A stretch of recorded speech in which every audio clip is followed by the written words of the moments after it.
नमस्कार दोस्तों and welcome to sure stocks. दोस्तों जैसे आपको पता है श्योर स्टॉक्स पर जब भी हमको एक मार्केट में बहुत ही अच्छी लॉन्ग टर्म इन्वेस्टमेंट की अपॉर्चुनिटी लगती है तब हम आपके लिए best of the best long term investment के आइडियाज़ लेके आते हैं और उसका कंप्लीट रिसर्च और एनालिसिस करते हैं। जब भी हमको कोई पर्टिकुलर स्टॉक में एक multi bagging and super multi bagging stock का अपॉर्चुनिटी लगता है तो हम आपके लिए मल्टी बैगर या सुपर मल्टी बैगर स्टॉक्स के आइडिया लेके आते हैं।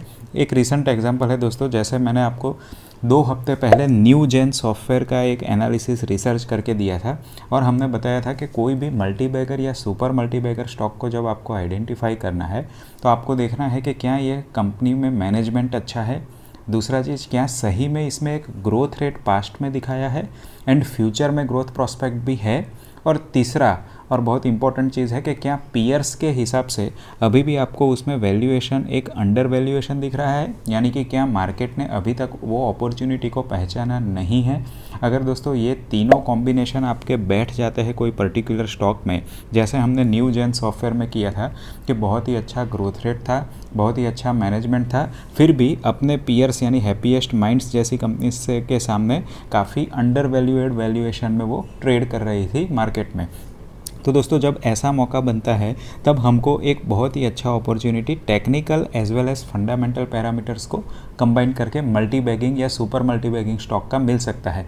ऐसा ही एग्जांपल दोस्तों आपको याद होगा 2 महीने पहले हमने आपको एक ऐसा मल्टी बैगर स्टॉक एनालिसिस करके दिया था जो था टाटा स्टील BSL, और हमने आपको बताया था कि ये कंपनी में मैनेजमेंट काफ़ी अच्छा है, डेट बहुत ही रिड्यूस हो गया है, और BSL का काफ़ी लोगों को मतलब नहीं पता नहीं था दोस्तों। BSL था भूषण स्टील लिमिटेड, जो अर्लियर लिस्टेड कंपनी थी, उस टाटाज ने एक्वायर किया था और उसके बाद उसका डेट काफ़ी रिड्यूस हो गया था। तो जो मेन प्रॉब्लम भूषण स्टील का था वो ख़त्म हो गया था, लेकिन फिर भी मार्केट ये अपॉर्चुनिटी को पहचान नहीं पा रहा था। जब हमने एनालिसिस किया तब दोस्तों टाटा स्टील BSL का 48-49 रुपीज़ का रेट चल रहा था। उसके बाद वो 100 से भी ऊपर जाके आया, यानी करीब करीब आपको 2 महीने में डबल का रिटर्न 100% रिटर्न दे दिया। दोस्तों ऐसे मिलते हैं हमको सुपर मल्टी बैगर या मल्टी बैगर स्टॉक। खैर आज जो हम बात करने वाले हैं और जो हम रेगुलरली एक बात करते हैं श्योर स्टॉक्स पर, वो है स्विंग ट्रेडिंग्स आइडियाज़ के लिए। और जब मैं स्विंग ट्रेडिंग आइडियाज़ बोलता हूं दोस्तों तो एक चीज़ आप याद रखिए, ये कभी भी इंट्राडे के सेटिंग में नहीं है, ये कभी भी BTST या 2-3 दिन के लिए नहीं है। स्विंग ट्रेडिंग का हमारा नज़रिया होता है करीब करीब 6 to 8 वीक्स। तो उसका मतलब है 1 से 2 महीने का अगर आपका होल्डिंग कैपेसिटी है, होल्डिंग का होराइज़न है, तब ये आइडियाज़ आपको काम आएंगे। ये इंट्राडे या BTST के आइडियाज़ या बहुत ही शॉर्ट टर्म के आइडियाज़ ट्रेडिंग के लिए नहीं है दोस्तों, कि यहाँ हम एक फंडामेंटली स्ट्रॉन्ग कंपनी या पोटेंशियली टर्न अराउंड कैंडिडेट को सिलेक्ट करते हैं, और जब उसमें टेक्निकल ट्रिगर्स बनता है तब उसमें हम एक एनालिसिस करते हैं टेक्निकल बेसिस में। तो फंडामेंटली स्ट्रॉन्ग कंपनी में टेक्निकल एनालिसिस का कॉम्बिनेशन हो जाता है। और दोस्तों जो यहाँ हम सेटअप रखते हैं वो अगर आप चार्ट्स देखेंगे तो डेली बेसिस का, वीकली बेसिस का ऐसा रखते हैं। यहाँ हम कोई 15 मिनट, हाफ एन आवर की कैंडल नहीं रखते हैं दोस्तों। इसलिए जो बेसिक हमारा सेटअप है टेक्निकल एनालिसिस का स्विंग ट्रेडिंग के लिए, that itself is for horizon of about 6 to 8 weeks. I hope दोस्तों आपको ये फंडामेंटल्स पता चल गया है।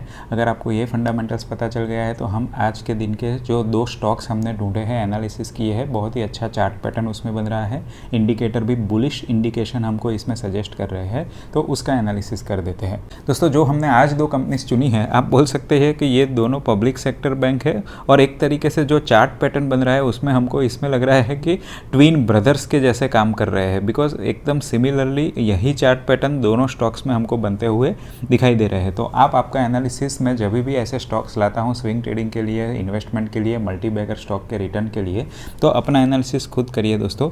ये जो है हमारा प्रयास वो एक केस स्टडीज़ लाने का है। बाज़ार में जो बहुत अपॉर्चुनिटीज़ होती है उसमें से कुछ अच्छी अपॉर्चुनिटी शॉर्ट लिस्ट कर आपके सामने पेश करने का है, जिससे आप भी उसका एक एनालिसिस कर पाए, अपने एक्सपीरियंस और बैक ट्रैकिंग के हिसाब से उसमें और पैरामीटर्स और एनालिसिस जोड़ पाए, और उसके आपके एडवाइज़र की सलाह के हिसाब से या अपने ड्यू डिलीजेंस से ही आपको ट्रेड या इन्वेस्टमेंट देना है। आपको जो करना है वो दोस्तों इसमें से एक लर्निंग पिकअप करना है और आपकी पैटर्न के साथ इसको कंबाइन करना है। हमको लगता है कि इससे आपके ट्रेड या इन्वेस्टमेंट की प्रोबेबिलिटी जो सक्सेस रेट की है वो काफ़ी बढ़ जाएगी। तो दोस्तों शुरू करते हैं, लेकिन एक रिक्वेस्ट मैं जैसे एज़ यूजुअल दोस्तों शुरू करने से पहले ज़रूर करना चाहूँगा, अगर आप श्योर स्टॉक्स पर नए हो या अभी तक सब्सक्राइब नहीं किया है तो अभी कर लीजिए, क्योंकि फ्रीक्वेंटली हम ऐसे बहुत ही अच्छे हिडन जेम, स्विंग ट्रेडिंग और लॉन्ग टर्म इन्वेस्टमेंट के आइडियाज़ आपके लिए लाते रहते हैं। अगर आपने सब्सक्राइब किया है, बेल आइकॉन का जो बाजू में रहता है वो बेल के नोटिफिकेशन बेल को प्रेस किया है, तो आपको रियल टाइम में ऐसे नोटिफिकेशन मिल जाएंगे। और दोस्तों स्टॉक मार्केट में टाइम इज़ मनी, और अभी नहीं तो कभी नहीं। दोस्तों जो सबसे पहला स्टॉक हमने लिया है स्विंग ट्रेडिंग एनालिसिस के लिए वो है बैंक ऑफ बड़ौदा। ये एक पब्लिक सेक्टर बैंक है। स्टेट बैंक के बाद पब्लिक सेक्टर बैंक में one of the most credit वर्दी बैंक है, क्रेडिबल बैंक है दोस्तों। और हो सकता है कि इसमें जो बैड बैंक का बेसिकली कॉन्सेप्ट आ गया, उसके बाद हमने देखा है कि पीएसबी यानी कि पब्लिक सेक्टर बैंक्स में एक काफ़ी अच्छा रनअप देखने को मिला है। क्योंकि बैड बैंक का दोस्तों कॉन्सेप्ट ऐसा है कि जो भी बैंक्स में एनपीएस बहुत ज़्यादा होंगे वो एनपीएस को एज अ एसेट वो बैड बैंक को सेल कर देंगे, और उसके बाद वो एनपीएस को बैड बैंक मैनेज करेगा। तो उससे जो बहुत ही बड़ी लायबिलिटीज़ थी, जो बहुत बड़े एनपीएस अकाउंट थे पब्लिक सेक्टर बैंक में, वो हमको बहुत ही कम होते हुए नज़र आ रहे हैं। तो दोस्तों बैंक ऑफ बड़ौदा और ऐसे leader companies like state bank of India आपने देखा होगा काफ़ी अच्छा रनअप हो चुका है।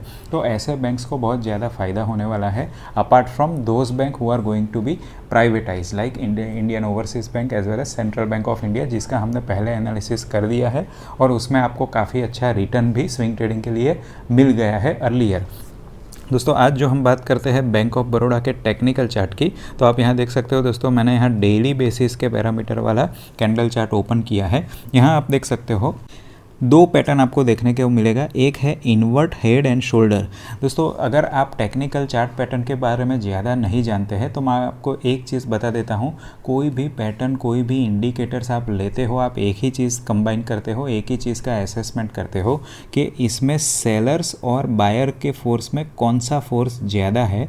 अगर बायर्स ज़्यादा एक्टिव है या बायर्स ज़्यादा आने वाले हैं एज अ न्यू एंट्रेंट, तब ये स्टॉक एज़ यूजुअल जो हमको इकोनॉमिक्स का बेसिक प्रिंसिपल पता है ऊपर जाएगा। लेकिन अगर सेलर्स ज़्यादा है या जो न्यू एंट्री होगी वो सेलर्स की ज़्यादा होगी, तब ये स्टॉक नीचे जाएगा। तो ये एक सिंपल फंडामेंटल होता है दोस्तों। कोई भी चार्ट पैटर्न पैरामीटर्स, कोई भी कॉम्प्लेक्सिटी वाला भी आप ले लीजिए या बेसिक वाला भी ले लीजिए, आपको यही एक चीज़ करनी है। जब हम ये पैटर्न के बारे में बात करते हैं तो ये इसलिए करते हैं दोस्तों कि कोई पर्टिकुलर शेप हमको देखने को मिलता है।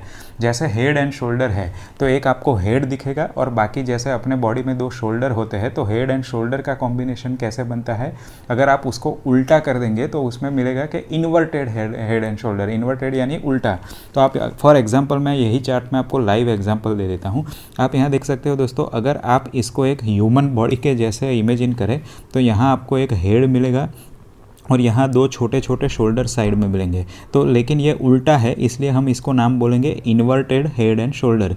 बेसिकली ये चीज़ ये कहता है कि ये स्टॉक का प्राइस जो है वो पहले एक नीचे राउंड गया, उसके बाद ऊपर गया और एक रेजिस्टेंस को ब्रेक करने की कोशिश की, लेकिन वो नहीं हो पाया। वापस वो एक बहुत ही बड़े बॉटम में गया, उसके बाद वापस वो ऊपर आया, फिर रेजिस्टेंस को ब्रेक करने की कोशिश की लेकिन नहीं हो पाया, और फिर वापस एक छोटे से सर्कल में गया और वापस उसने कोशिश की। तो दोस्तों आगे जाके अभी हमको देखना है, बिकॉज जनरली हमने जो हिस्टोरिकली पाया है कि head and shoulder, cup and handle, inverted head and shoulder जब पैटर्न बनता है तो उसके बाद जो ब्रेकआउट होता है उसमें हमको एक बहुत अच्छा मूवमेंट आगे मिल सकता है। यानी स्टॉक एक अपने तरीके से एक रेंज से बाहर निकल के आगे बुलिश फेस में अगेन नई हायर रेंज में जा रहा है। तो दोस्तों ये सिंपल फंडामेंटल है। अगर यहाँ हम देखें दोस्तों तो ये एक inverted head and shoulder pattern यहाँ हमको बनता हुआ नज़र आ रहा है। अगर आप ये पर्टिकुलर इतने को ही देखेंगे तो आपको लगेगा कि ये कप एंड एक हैंडल, जैसे चाय का कप होता है और उसके बाद उसका एक हैंडल होता है, ऐसा पैटर्न बनता हुआ नज़र आ रहा है। दोस्तों आज के दिन में ये जो स्टॉक प्राइस है वो एक रेजिस्टेंस को ब्रेक कर दिया है। 86 का आप यहाँ देख सकते हो रेजिस्टेंस था, जिसको इसने ब्रेक कर दिया है कल के ही सेशन में, और आज इसके नीचे क्लोजिंग नहीं है। तो अभी भी इसमें लग रहा है कि जो कंसोलिडेशन हो रहा है उसके बाद यहाँ एक अपमूव सडन आ सकता है। जैसा मैंने आपको पहले के मेरे वीडियोस में बताया था दोस्तों कि जब भी कोई स्टॉक में ब्रेकआउट होता है तो दो पॉसिबिलिटी बनता है। एक पॉसिबिलिटी है कि सडनली 2 या 3 ही ट्रेडिंग सेशन में अपमूव आ जाए, या फिर कुछ कंसोलिडेशन हो, वॉल्यूम उसमें कन्वर्ज हो, यानी कि वॉल्यूम थोड़ा कम हो, स्टॉक कुछ कंसोलिडेट हो, यानी 1 या 2%, 3% तक नीचे जाए और उसके बाद सडन अपमूव आए। ये दोनों पॉसिबिलिटी को आप बहुत अच्छी तरीके से या परफेक्टली टाइम नहीं कर सकते हैं, इसीलिए हम स्विंग ट्रेडिंग में 6 to 8 वीक्स का एक टाइम फ्रेम लेके चलते हैं। तो दोस्तों अगर हम यही चीज़ को इधर अप्लाई करें तो ये इन्वर्टेड हेड एंड शोल्डर या ये कप एंड हैंडल पैटर्न को ऑलरेडी ब्रेकआउट 86 के ऊपर हमको मिल चुका है। जो नेक्स्ट रेजिस्टेंस होगा वो करीब करीब 98 के पास यहाँ होगा।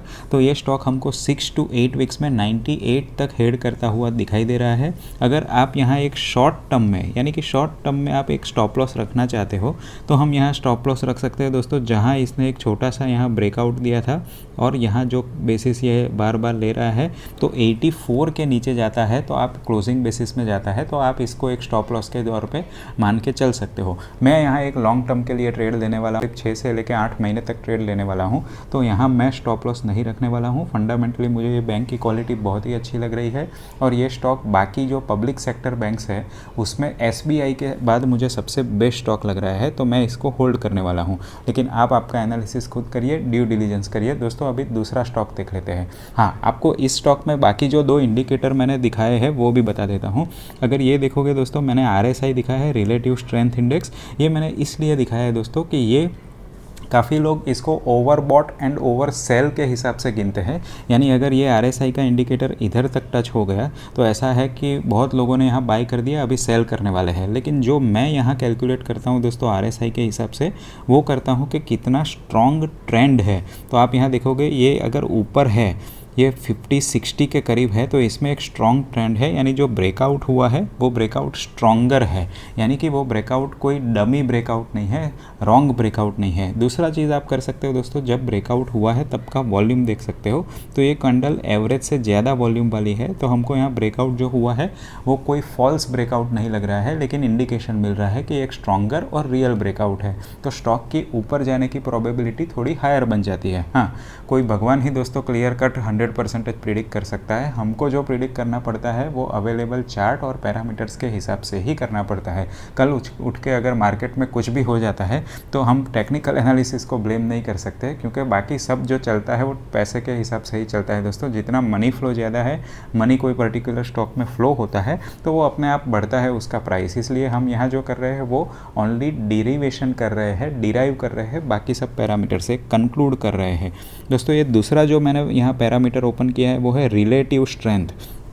ये रिलेटिव स्ट्रेंथ ऐसी स्ट्रेंथ है दोस्तों, ये इंडिकेटर हमको बता रहा है कि कितना स्ट्रॉन्गर मोमेंटम ये स्टॉक में है with compare to the parameter you have selected. मैंने यहाँ निफ्टी 50 सिलेक्ट किया है, तो ये हमको बता रहा है अगर ये 0 के ऊपर होता है तो ये स्टॉक हमको बता रहा है कि ये स्टॉक में एक बुलिश मोमेंटम है और normally it is out performing Nifty 50। तो अगर आउट परफॉर्मिंग स्टॉक है, फंडामेंटली स्ट्रॉन्ग है, चार्ट पैटर्न बन रहा है, तो ऑटोमेटिकली वो बहुत ही स्ट्रॉन्ग टेक्निकली हो जाता है।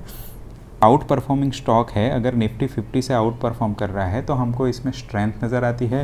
दूसरा, इसमें चार्ट पैटर्न बन रहा है, वॉल्यूम के साथ ब्रेकआउट है, RSI मजबूत है। तो ये सभी इंडिकेटर से हम एक कंक्लूड कर सकते हैं कि ये स्टॉक में जो हमारा टारगेट है वो अचीव करने की संभावना ज़्यादा है। आई होप दोस्तों आपको ये पूरा कॉन्सेप्ट समझ में आ गया होगा। ये मैंने इसलिए आपको डिटेल में समझाया कि आप बाकी भी स्टॉक को इसी तरीके से फंडामेंटली टेक्निकली कंबाइन करके एनालिसिस कर पाएँ दोस्तों। अगर एक दूसरा चीज़ यहाँ सरप्राइजिंगली देखेंगे आप बैंक ऑफ बड़ौदा में, तो दूसरा जो टाइम फ्रेम अगर वीक का लेंगे यानी लॉन्गर टर्म का लेंगे तो यहाँ भी आपको एक कप एंड हैंडल पैटर्न बनता हुआ नज़र आएगा। आप यहाँ देख सकते हो दोस्तों, मैंने वीकली बेसिस का यहाँ कैंडल ओपन किया है। आप यहाँ देखेंगे तो यहाँ भी हमको एक कप एंड हैंडल पैटर्न बनता हुआ नज़र आ रहा है और 86 के ऊपर ऑलरेडी इसने एक ब्रेक कर दिया है रेजिस्टेंस को। तो ये एक ब्रेकआउट अच्छा बन रहा है। अगेन इधर भी वीकली बेसिस में रिलेटिव स्ट्रेंथ में ये स्टॉक स्ट्रॉन्ग है, RSI मजबूत है और जब इसने ये ब्रेकआउट दिया था तब रिलेटिवली वॉल्यूम अच्छा था। हाँ, बहुत अच्छा तो नहीं था लेकिन रिलेटिवली अच्छा था, मीडियम स्ट्रेंथ का था। तो दोस्तों अगर डेली चार्ट और वीकली चार्ट दोनों में आपको एक सिग्नल मिलते हैं तो again we are enhancing our probability of achieving our target. Okay दोस्तों, अभी दूसरे स्टॉक के बारे में बात कर लेते हैं। दोस्तों यहाँ आप देख सकते हो ये जो दूसरा स्टॉक है वो है पंजाब नेशनल बैंक पीएनबी। यहाँ भी मैंने same chart pattern same settings रखा है। आप यहाँ देख सकते हो ये डेली बेसिस का चार्ट पैटर्न है। यहाँ वीकली में हमको सेम चार्ट पैटर्न रिपीट हुआ नहीं दिखा है, लेकिन इसका ये कोई मतलब नहीं है कि हमारी ये जो एनालिसिस है वो वीक हो जाएगी। फिर भी इसमें 80 to 90% स्ट्रेंथ हमको लग रही है। अगेन फंडामेंटली स्ट्रॉन्ग कंपनी है दोस्तों। बेड बैंक बनने के बाद ये सभी पीएसपी स्टॉक में एक अच्छा मूवमेंट आया है और इसकी बैलेंस शीट क्लीनर होती हुई हमको नज़र आ रही है, तो इसमें भी एक अच्छा मूवमेंट आ सकता है। अगर आप यहाँ देखोगे पैरामीटर में, आपको पहले बता दूँ जो इंडिकेटर्स है relative strength like Bank of Baroda which we have analysed, relative strength with respect to Nifty 50 it is outperforming. RSI भी देखोगे तो 50 के ऊपर है, तो it is a relatively stronger trend. आप देखोगे इधर दोस्तों अगेन हमको यहाँ एक कप एंड हैंडल पैटर्न बनता हुआ नज़र आ रहा है और 42 के ऊपर इसने ऑलरेडी अपने रेजिस्टेंस को ब्रेकआउट किया है। कप एंड हैंडल पैटर्न को यहाँ ब्रेकआउट मिलता हुआ नज़र आ रहा है। अगर यही स्ट्रेंथ और वॉल्यूम जारी रहता है, बिकॉज ये पैरामीटर से हम यही कंक्लूड करते हैं कि भाई ये चीज़ आगे जारी रहेगी, तो हमको वापस इसमें एक अच्छा टारगेट देखने को मिल सकता है दोस्तों। इसमें जो अच्छा टारगेट होगा, again you can say that next its resistance is around 46, तो 43 to 46 is about 7 to 8% in a shorter term. Again जैसे मैंने आपको बोला दोस्तों, मैं यहाँ एक स्विंग ट्रेडिंग की सोच रहा हूँ 2 से लेकर 3 महीने के लिए। आप आपका एनालिसिस खुद कर सकते हैं। इसके 6 to 8 वीक्स के टारगेट के लिए यहाँ हमको एक अच्छा मौका बन रहा है 5 to 7% के रिटर्न का। अगर स्टॉप लॉस की यहाँ बात करें दोस्तों, तो जहाँ इसने एक ब्रेकआउट दिया था वो ब्रेकआउट को यानी 42 रुपीज़ के आसपास आप यहाँ स्टॉप लॉस क्लोजिंग बेसिस में लगा सकते हैं। यानी कि जब स्टॉक का प्राइस 42 के नीचे क्लोजिंग बेसिस में जाता है, तब इसमें अगर आप शॉर्ट टर्म के लिए यानी स्विंग ट्रेडिंग के लिए व्यू रख रहे हो तो एग्जिट कर सकते हो। आई होप दोस्तों आपको हमारा ये प्रयास एक अच्छा लगता होगा। आपका और कोई सजेशन है, मुझे बहुत अच्छे सजेशंस आते हैं सब्सक्राइबर से, और एक सब्सक्राइबर ने हमको बताया कि वो पोर्टफोलियो रिव्यू की भी सीरीज़ शुरू करने का सजेस्ट कर रहे हैं कि इंडिविजुअल्स अपने स्क्रीनशॉट पोर्टफोलियो के भेजें, तो आप हमको स्क्रीनशॉट भेज सकते हो surestocks121@gmail.com। आप अगर यूट्यूब में अबाउट अस के पेज में जाओगे तो ईमेल आईडी हमारा लिखा है। अगर आप आपका पोर्टफोलियो का स्क्रीनशॉट हमको भेजेंगे विथ डिटेल्स, तो हम वो पोर्टफोलियो को भी एनालिसिस करेंगे और उसमें कोई अच्छा स्विच बनता है, यानी कोई स्टॉक को चेंज करना चाहिए, रीबैलेंसिंग करना चाहिए पोर्टफोलियो को, ये सभी फ्री ऑफ कॉस्ट आपको एनालिसिस करके देंगे। अगर आपको ये सभी चीज़ अच्छा लगता है, रिसर्च अच्छा लगता है दोस्तों, तो please hit the like button and like this video. और अगर आपको ऐसे ही अच्छे इंसाइटफुल और प्रॉफिटेबल आइडियाज़ चाहिए तो जल्दी सब्सक्राइब करिए श्योर स्टॉक्स को। दोस्तों मिलते हैं आगे ऐसे ही इंसाइटफुल और प्रॉफिटेबल वीडियो के साथ अगले वीडियो में।